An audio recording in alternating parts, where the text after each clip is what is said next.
Hello students, कैसे हैं आप लोग। उम्मीद करता हूं आप लोग सभी लेक्चर को देख रहे हैं अच्छी तरह से और नोट्स भी बना रहे हैं। बच्चों ने मुझे नोट्स भी भेजे हैं। लेकिन अगर मैं वेटेज की बात करूं तो गर्ल्स मेरे को नोट्स ज़्यादा भेज रही हैं as compare to boys. Boys मुझे लगता है अभी प्रॉपर ध्यान नहीं दे रहे हैं।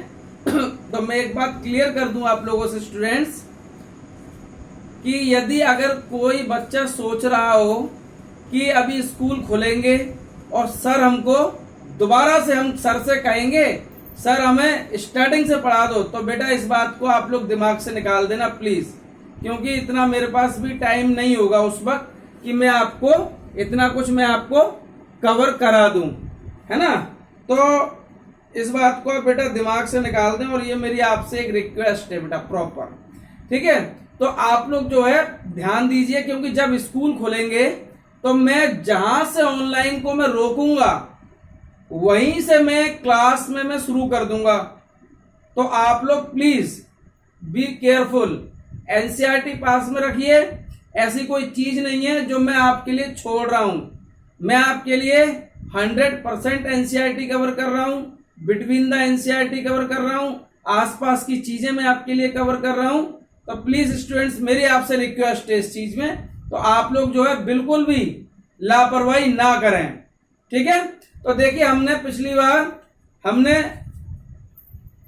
वो कौन कौन से कारक हैं जो पॉलिनेशन को प्रभावित करते हैं वो देखा। हमने एजेंट्स ऑफ पॉलिनेशन देखा और हमने कई सारी बातें हमने करी थी पिछले लेक्चर में। लेकिन मैं थोड़ा सा कुछ आपको बताना मैं भूल गया था कि 2-3 चीजें जो मैं बताना भूल गया था, और उस चीज को मैं यहां में अभी क्लियर कर देता हूं कि मैं आपको बताना भूल गया था characteristic of water pollination. characteristic of water pollinated flower, characteristic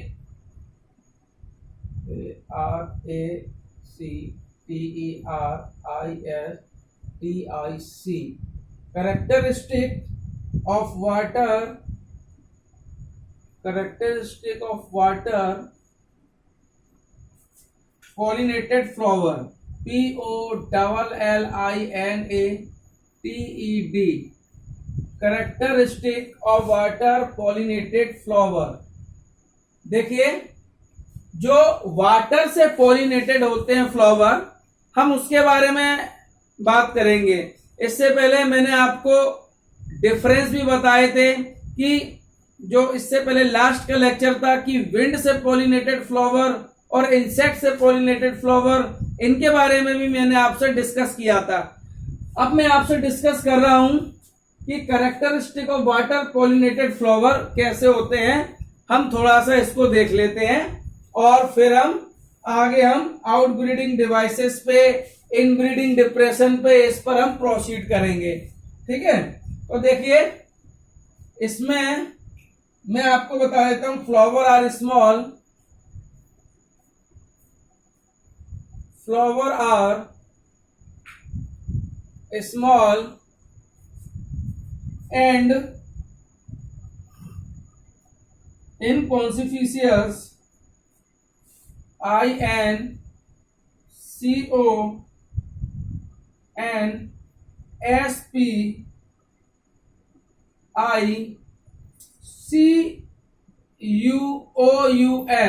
inconspicuous, flower are inconspicuous।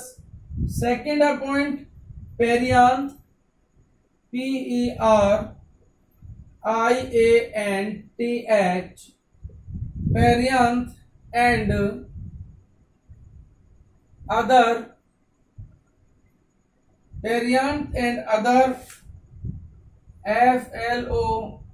FLORATE, floret parts, PARTS, floret parts का मीन्स होता है फ्लावर के parts.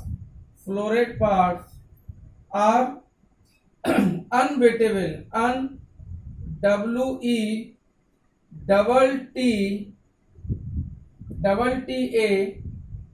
WETTABLE, unwettable.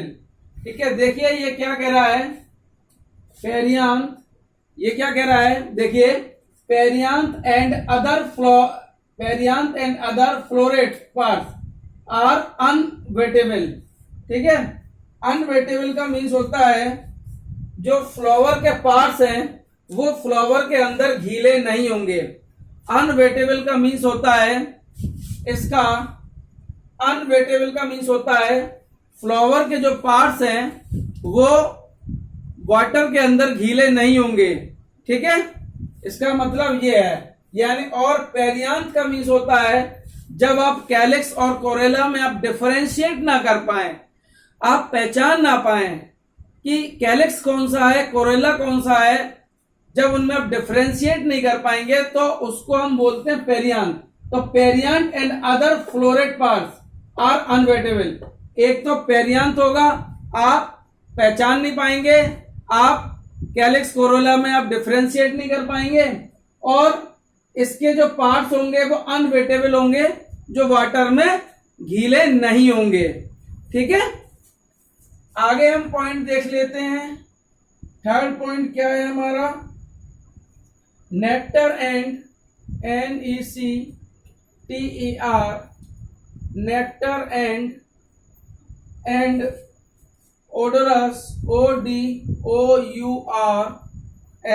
odorous are absent। ए भी लिख दिया है मैंने शॉर्ट में। Nectar and odorous are absent।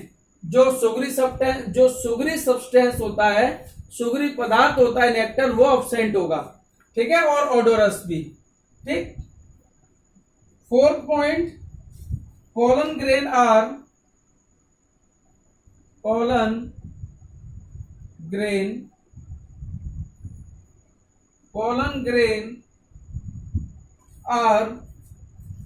light,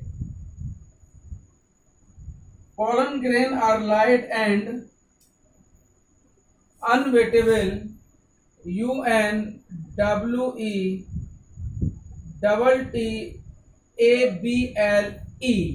unwettable due to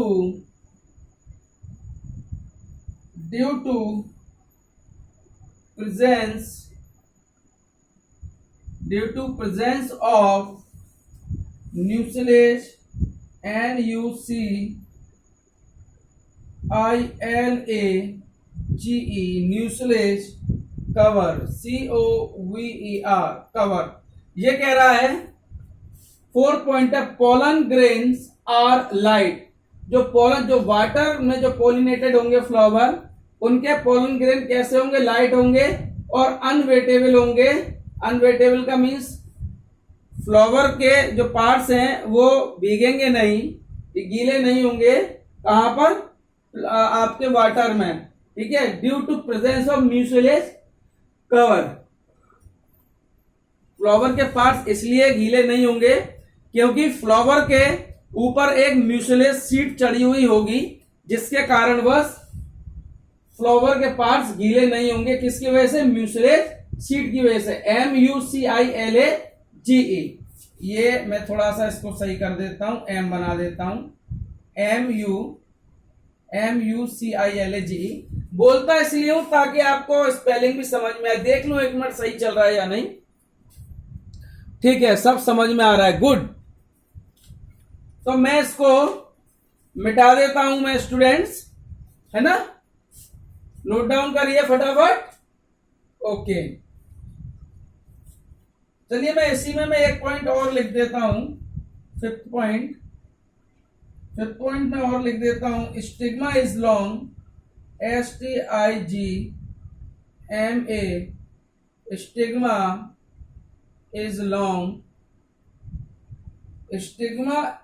is long, और कैसी होगी, स्टिकी। लॉन्ग होगी स्टिग्मा और स्टिकी होगी, और कैसी होगी, अनवेटेबल,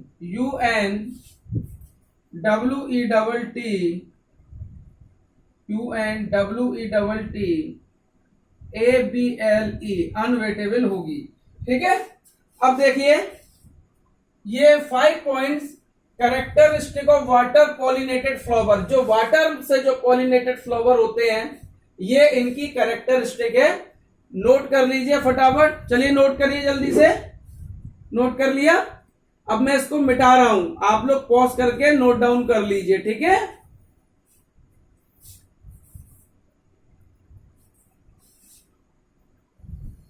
देखिए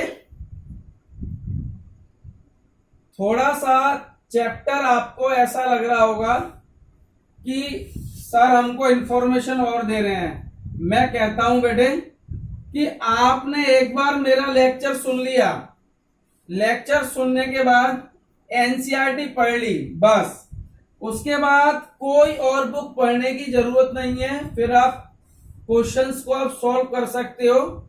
यदि मैं पढ़ा रहा हूं तो आप यकीन मानना कि आप एक संग 5 से 6 बुक्स को आप कवर कर रहे हो। एनसीईआरटी कवर कर रहे हो, उसके अलावा 5 से 6 बुक्स अदर उनको भी आप कवर कर रहे हो। ठीक है, तो कोई जरूरत नहीं है इधर उधर की बुक्सों की। एनसीईआरटी पढ़ो, लेक्चर सुनो, क्वेश्चन आंसर लगाना शुरू करो। ठीक है, अब हम बात करते हैं जो आपके, मैंने आपको बताया था जो पॉलिनेटेड, जो वाटर में पॉलिनेटेड होते हैं फ्लावर, उसकी कैरेक्टरिस्टिक मैंने अभी आपको बताई थी। अब मैं बताता हूं, इट इज ऑफ 2 टाइप, ये 2 प्रकार के होते हैं। It is of 2 type, it is of 2 type, ये 2 टाइप्स के होते हैं। फर्स्ट है हमारा EPHY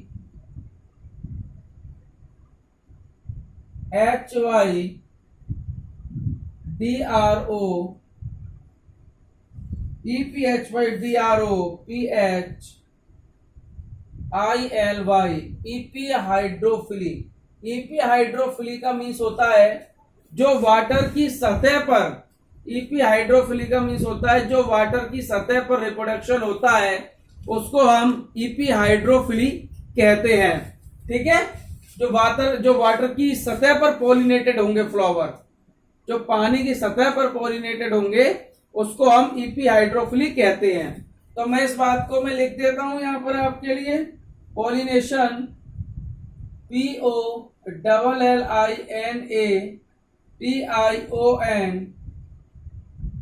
POLLINATION, pollination occurring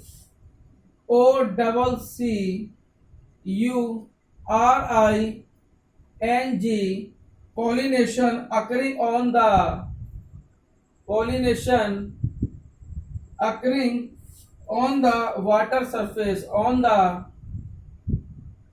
water surface, pollination occurring on the water surface।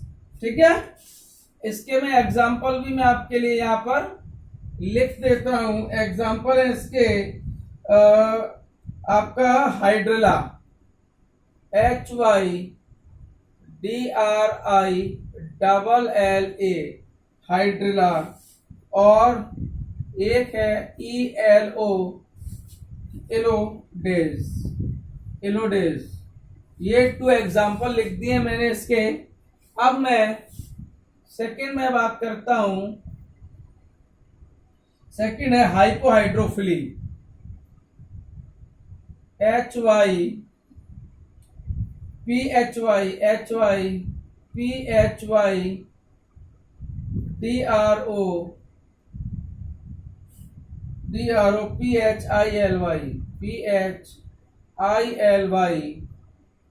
Hypohydrophily. Hypohydrophily का मीन्स होता है पॉलिनेशन POLLINATION,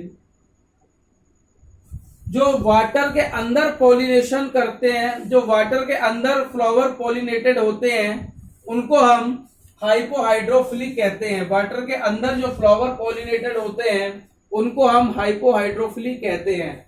तो मैं इस बात को लिख देता हूं, pollination occurring polluring, pollination occurring beneath, BENEATH, pollination occurring beneath the water surface, beneath the water surface, water surface, water surface. ठीक है, इसका मैं आपको एग्जांपल मैं यहां लिख देता हूं, मैं एग्जांपल आपको मैं बता देता हूं। इसका है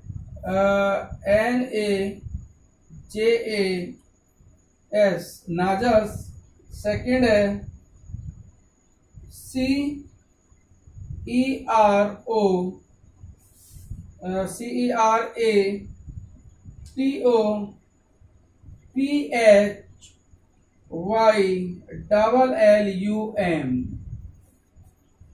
क्रिप्टोफाइलम, नाजस और क्रिप्टोफाइलम ये है। देखिए मैं थोड़ा स्लो भी बोलता हूं क्योंकि एक तो कैमरे की क्वालिटी अच्छी नहीं है, दूसरा हमारे पास संसाधन अच्छे नहीं है, तो मैं स्लो बोलता हूं और शब्दों को बोलता हुआ इसलिए लिखता हूं ताकि कोई चीज छूटे नहीं। ठीक है, नोट डाउन करिए फटाफट। ठीक है, मैं मिटा रहा हूं, पॉज करके आप लोग कर लीजिए। ठीक है स्टूडेंट्स,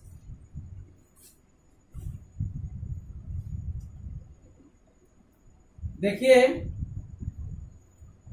स्टूडेंट्स, प्रत्येक दिन आपको अपना वर्क मेरे को भेजना पड़ेगा।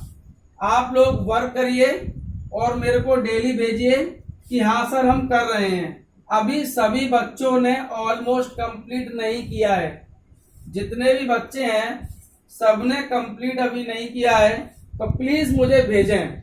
ठीक है, देखिए अब हम नई बात करेंगे। अब देखिए ये आपका पोर्शन कंप्लीट हो गया। अब मैं एनसीईआरटी देखिए मेरे हाथ में है स्टूडेंट्स, और पेज नंबर आप निकाल लीजिए 31। मैंने आपका पेज नंबर 30 तक कंप्लीट कर दिया है सारा। अब आप एनसीईआरटी को पढ़ोगे तो आपके लिए एनसीईआरटी कुछ भी नहीं है, हर चीज अंडरस्टैंडिंग होगी आपको। अब इसमें हम बात करते हैं पहला, अब पेज नंबर 31 पे आउट ब्रीडिंग डिवाइसेस। क्या है? Out breeding devices, OUT out, BREEDING, out breeding devices, DEVICES, out breeding devices.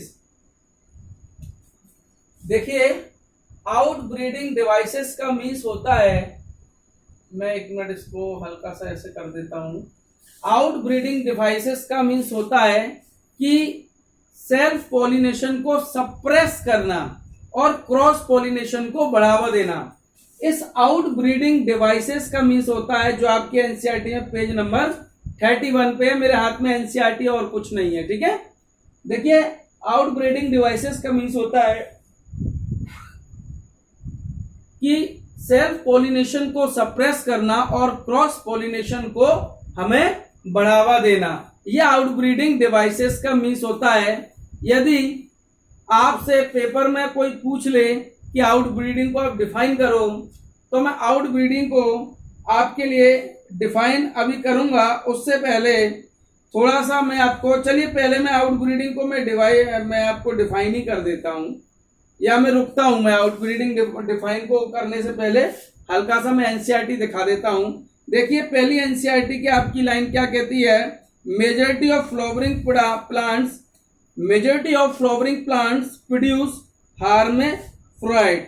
अब देखिए क्या कह रहा है ये, अधिकतर जो प्लांट है वो कैसे हैं?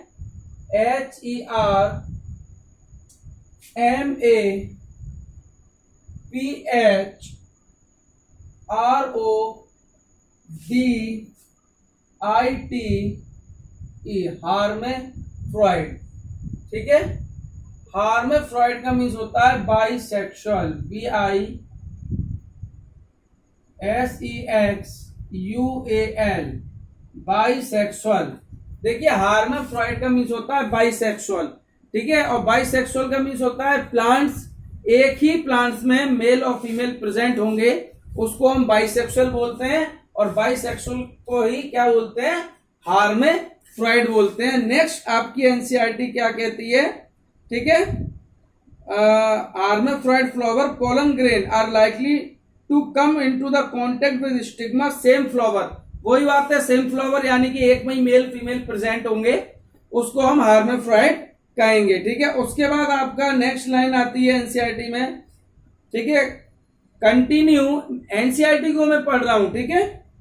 Continue self pollination resulted in inbreeding depression. अब देखिए इनब्रीडिंग डिप्रेशन क्या होता है। इनब्रीडिंग डिप्रेशन, इनब्रीडिंग, पहले आउटब्रीडिंग को पहले मैं डिफाइन कर दूं आपके लिए, है ना। पहले मैं डिफाइन कर देता हूं आउटब्रीडिंग को, उसके बाद मैं आगे में बढ़ूंगा आपके लिए। सॉरी, इनब्रीडिंग को डिफाइन करेंगे, मिस्टेक हो गई मेरे से। इनब्रीडिंग को मैं पहले डिफाइन कर दूं। आउटब्रीडिंग का तो मैंने आपको मीन्स बता दिया कि सेल्फ पॉलिनेशन को सप्रेस करना और क्रॉस पॉलिनेशन को बढ़ावा देना। अब मैं आपको यह बता रहा हूं कि इनब्रीडिंग को डिफाइन करना। BREEDING, इनब्रीडिंग को हम डिफाइन करेंगे। तो पहले आपकी एनसीईआरटी में क्या लिखा है, पहले हम उसको देखते हैं, फिर मेरे अकॉर्डिंग हम डिफाइन करेंगे। देखिए आपकी एनसीईआरटी में लिखा हुआ है, ठीक है, इनब्रीडिंग डिप्रेशन, ठीक है। इनब्रीडिंग डिप्रेशन का मीन्स होता है कि बेटा देखिए इनब्रीडिंग का जो संबंध है सीधा सीधा वो है सेल्फ पॉलिनेशन से। इनब्रीडिंग का जो संबंध बेटा सीधे सीधे सेल्फ पॉलिनेशन से है। यदि